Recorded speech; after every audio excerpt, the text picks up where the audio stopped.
Paanong may mga hipokrito? Hindi maikakaila ng kahit sino na ang lahat ay may bahid ng pagiging hipokrito. Sa iba ay nabibigla sila, o di kaya ay naiipit lang ng pagkakataon, kung kaya't nakapagpapanggap. Samantalang ang iba ay sanay na sa pagkukunwari, na kahit ang sarili ay napaniniwala na niya sa sariling pagbabalat kayo, na siya ay maamong araw at mabait. Madalas nga nating napapansin ito sa mga taong nagsasabing sila raw ay makadiyos. Silang mga nagsisilbi raw sa Panginoon. Silang mga laging laman ng kanilang ipinagtataas na simbahan. Oo nga't sila ay parang nagbobolahan. Nagbababad sa loob ng kanilang piniling simbahan upang sa gayon ay hindi tumambad ang kanilang tunay na pagkatao kapag lalabas ng simbahan. Pagkat mababagsik at mapagmataas sa kanilang sarili. Kunwari maaamo sa loob ng kapatiran, mahuhusay sa kanilang katungkulang ministry. Ngunit kapag umuuwi na sa kanilang bahay, wala na ang pagiging mahinahon. Naninigaw na sa kahit sariling pamilya. Laging nayayamot sapagkat ayaw magpatawad. Siya na lang ang laging tama.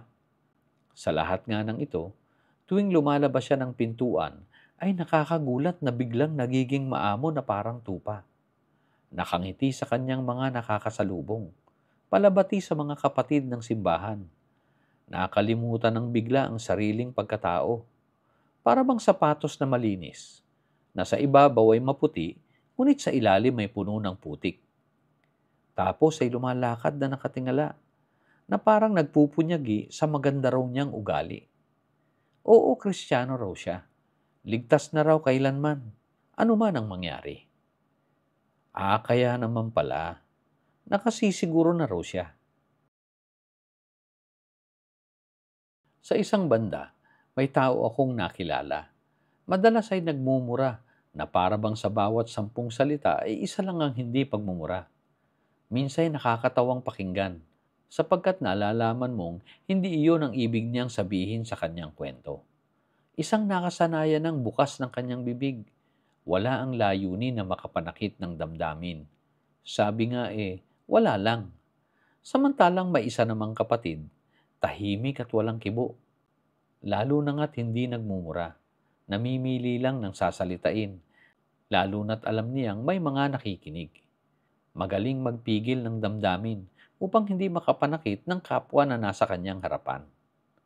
Subalit sa lahat ng kahinahunang ito, naroon pala sa loob ay matigas na batong nagbabaga. Hindi mapapansin sapagkat mahusay nga magtimpi. At kung bubuksang totoo, ay mababasa mo ang kanyang panggigigil. Nakasulat roon ay plano at pagbabalak ng gawang hindi mabuti sa kapwa. Naghihintay lang ng pagkakataong makaganti ng matindi. Habang sa katabi rin ng sulat na iyon, ay maraming mga talata ng Biblia. Paanong nagkagayon? Kung tayo ang tatanungin, sino nga ba sa dalawa ang gumagawa ng kalooban ng Diyos? Yun bang hindi nakaalam na masama ang pagmumura, ngunit nagmumura nga rin? Hindi nag-iisip at nagpaplano ng masama sa kapwa? O yung isa na nakaalam ng masama sapagkat nakabasa ng Biblia, kaya't hindi nagmumura? Ngunit sa kalooban ay nagbabalak pala ng masama sa kanyang kapatid. Hala, sige nga, sino ba sa kanila? Kaya napakahalaga na lagi nating silipin at bantayan ang ating puso. Sabi nga ng Proverbs 4 verse 20 to 23, My son, give attention to my words. Incline your ear to my sayings. Do not let them depart from your sight. Keep them in the midst of your heart, for they are life to those who find them and health to all their body.